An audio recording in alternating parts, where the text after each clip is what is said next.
Hi, Mandy. Of course, I'll explain. I am so excited that you found the best sport in the world. Let's talk about the way that the NHL is divided. Okay, so first off, in the NHL, we have 32 teams. Each of those 32 teams is divided into four divisions: the Atlantic, the Metropolitan, the Central, and the Pacific. And those have not always been the names of the divisions, by the way.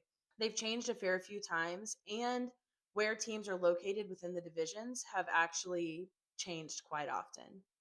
These divisions are categorized by being in one of two conferences: the Eastern Conference or the Western Conference. You might wonder why this is significant, but it's significant because it affects how the regular season plays out for each NHL team. For example, the Dallas Stars are in the Central Division, so they will play their divisional rivals more times per season than they will those teams that are in the other divisions. So the Stars will play the New Jersey Devils twice, whereas they might play the Nashville Predators four times. That matters, but it also determines how the playoffs are set up. So if you look at the current standings, you can see what it would look like if the playoffs started today.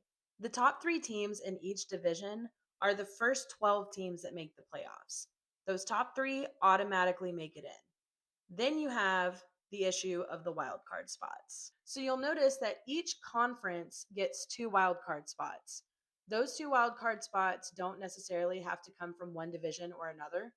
So that means that a division could send three teams to the playoffs, the top three, or they could send five if they take both wild card spots. For example, in the Western Conference, if the playoffs started today, it would be the Edmonton Oilers and the San Jose Sharks. So both of those teams are in the Pacific Division, and that would have the Pacific Division sending five teams to the playoffs.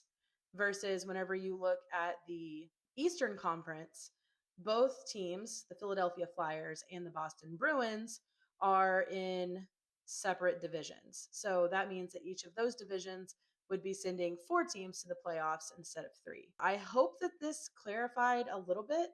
And if it didn't, I'm happy to answer any more questions and break it down a little bit more. But thank you for your comment and thank you for your question.